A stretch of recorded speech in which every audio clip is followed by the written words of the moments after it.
Even though it's been going on 2 centuries since Robert Cornelius took both the photographic portrait and the first selfie in 1839, the practically obsolete art of capturing likenesses through other mediums has certainly not died out. Plenty of people continue to have portraits painted of themselves, even though it's common for that to cost up to $15,000. Many even pay to make fun of themselves through a caricature artist. It's not enough to just have a technically perfect recreation. We feel the need to be filtered through a perspective, and that can be determined both through technique and medium. While there are many acclaimed examples of portraits created with very bizarre techniques out there, such as many by Picasso, portraits made in highly unusual mediums can also be very compelling. Unfortunately, using a unique medium for a portrait will often be dismissed as a mere gimmick, even if there is a cogent artistic intent behind it. TopTenz? Well, we're gonna let you be the judge in the next 10 cases. Number 10. Butter sculpting. The history of making elaborate sculptures in such a fleeting medium as butter dates back to at least 1876, when autodidact from Arkansas Caroline Brooks made a bas-relief of Iolanthe, the heroine of the Henrik Hertz play King René's Daughter. That sculpture, which needed to be constantly kept over a pail of ice, would bring spectators from around the nation that would pay 25 cents a piece to take a look at it, and it was also featured in the New York Times. The only reason she had started butter sculpting in the first place was to market the butter that she was churning herself. These days, the most prominent butter sculptor is arguably Sarah Pratt, who became known for carving 600-pound sculptures of cows. The process of sculpting takes 10 to 11 days of sitting in large 40-degree refrigerators, and according to her, it's a very stinky process as her material inevitably starts to spoil. For special orders, she's done Neil Armstrong and Laura Ingalls Wilder. Despite everything, she claims that her sculpting work has not killed her taste for butter. Number 9. VAT19's Lincoln Portrait. On November 17, 2016, the hosts of VAT19, a YouTube channel in St. Louis, Missouri, posted their making-of video for their portrait of the Great Emancipator. They took his most common likeness and carefully dipped pennies in salt and vinegar solution, and then assembled the tarnished or pristine pennies into a 9 feet tall, 6 feet wide image of the 16th Commander-in-Chief. It ended up taking $143.88 worth of pennies, glued to roughly 99 8.5-inch by 11-inch sheets of paper. The portrait became so popular that VAT19 began selling kits to help fans create their own miniature versions of it. For $19.99 plus the $8.46 in pennies that the customers had to provide themselves, they too could have their own 18-inch by 24-inch mosaic. Some might consider that a bit mercantile, but what else could be expected of people who make art out of literal money? Number 8. Marijuana Portrait. You have to hand it to Snoop Dogg. Despite very stiff competition, he managed to become the go-to celebrity reference point for smoking marijuana. This certainly did not escape the notice of Jason Mercier. In 2011, he took authentic cannabis, edibles, pills, and partially burned roaches, and made the only portrait on this list that it's potentially a federal crime in the United States to own. Mercier estimated that he spent about $1,500 in drug paraphernalia on it. Since then, Jason Mercier has become one of the leading figures in the field of portrait art through novelty mediums. He's been dubbed the Macaroni Monet for caricatures that range from a work of Miley Cyrus made of candy to one of David Bowie made of feathers and cosmetics. But this video is meant to share the work of multiple artists, so this is the last I have to say about Mercier, and if you'd like to see more of his work, well, just check out his book, Pop Trash. Number 7. Crayon Pointillism.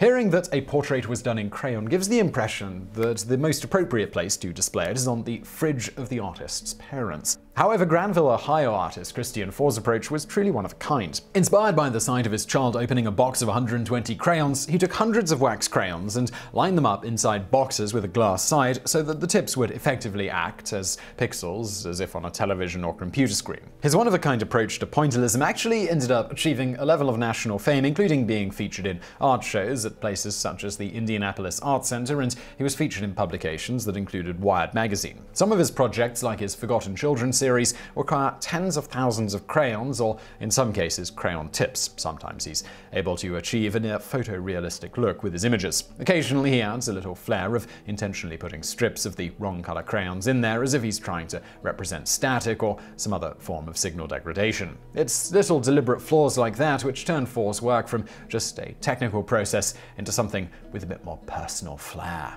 Number 6. Book page sculptures. As far as tributes to an author go, cutting the pages of a book so that the edges of the page serve as the contours of an author's face feels like one of the more elegant. In 2006, Nicholas Galinin, an Alaskan artist who worked in mediums that varied from sidewalk chalk to jewelry, took his copy of the 1,000-page book Under Mount St. Elias and sliced a 3D face out of it. In 2012, the Dutch publishers Marcus Ravenhorst and Martin Reinen repeated the idea when they designed a series of biographies and autobiographies with pages shaped like the faces of their authors. The series included Anne Frank and Vincent van Gogh. While these portraits are much more polished, the fact that the text in these Dutch books was shrunk to fit better in the margins for easier reading makes them feel much less authentic than Galinin's sculpture.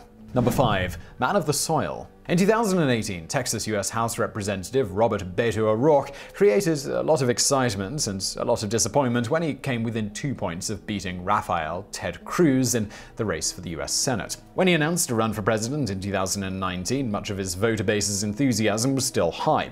One artist who wanted to make his support for the candidate known was Kansas artist Stan Hurd. He serendipitously unveiled his 2-acre soil portrait outside Austin, Texas of O'Rourke just in time for O'Rourke to announce his presidential candidacy. Hurd's portrait is composed of soil and grass from Kansas along with larger rocks and gravel. It took him 2 weeks to complete. It also was hardly unprecedented for him. He'd done a similar work for the Minneapolis Art Institute where he recreated Vincent van Gogh's olive trees. In 2008, he also made a soil portrait of Barack Obama during the 2008 primary election, though on a much smaller scale. Number 4. Etch a portrait. There are few widely used ways to create an image less user-friendly than an Etch-a-Sketch. There's the very simple but delicate knobs for moving along the X and Y axis that render even making a simple curve somewhat difficult. Then there's the inability to fix mistakes with any precision without starting over, there's the need to conceive the drawing so that all the lines are connected, etc, etc. It's all a wonder that Kyle Fleming can render images that are comprehensible at all, let alone create uncanny portraits. But then again, he's had 15 years of practice. Fleming's subjects haven't been limited to cartoon characters like Super Mario or Philip J. Fry from Futurama. He's also tackled Rodney Dangerfield, Jack Nicholson, Che Guevara, Leonard Nimoy, and will be unveiling as Albert Einstein at Toy Fairs from London to Tokyo in 2020 to celebrate the 60th anniversary of the Etch-a-Sketch. Don't worry that a severe earthquake would be enough to erase his entire work, though. Fleming removes the sand inside and locks the dials every time he finishes a new etching. Somewhat amazingly, we were actually in touch with him for this list, and he made one of me, which you can see right there. And I think this is probably the coolest thing that has happened to me on YouTube so far. Kyle, for doing this, you're a legend.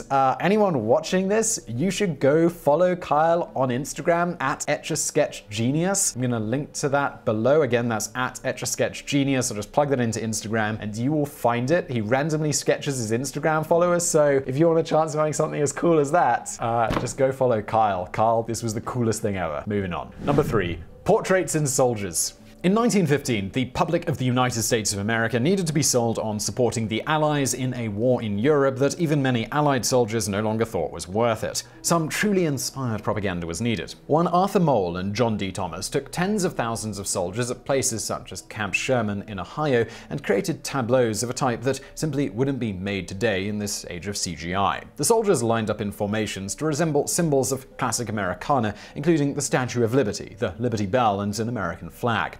The most detailed image was a portrait of President Woodrow Wilson. The groups of service members could stretch for as long as half a mile, naturally meaning that the vast majority of the soldiers had to stand far away to maintain the desired proportions for the 2D objects, a technique known as forced perspective. For example, there are about 15 soldiers in the row nearest the camera in the Statue of Liberty photograph, but there are roughly 12,000 standing in for the statue's torch and looking significantly smaller than the nearer 15. The photographs were so successful that Mole and Thomas spent 6 years making them. About 30 of them survive today. Number 2. Blood. Comedian Margaret Cho and rocker Greg Allman don't seem like they'd have much in common, but they are linked by blood. And by that we mean that they both hired Vincent Castiglia to take some of their blood and paint their portraits. In Cho's case, her 3-foot by 2-foot painting was the first time that Castiglia used blood other than his own. In Allman's case, the portrait wasn't completed until after his death, and his children contributed some of their blood to the project as well. Copies of the portrait were included with his posthumous album, Southern Blood. Castiglia began painting in the medium of blood around 2000. Since then, he's developed a habit of having around 15 vials of his blood in his studio, which he claims is less than most people people would presume. In 2008, during preparation for an exhibition of his work, he almost collapsed one of his lungs from extracting too much. That's just one of the many memorable incidents recounted in the 2008 documentary about him called Bloodlines. Number 1. CEO Feces Series.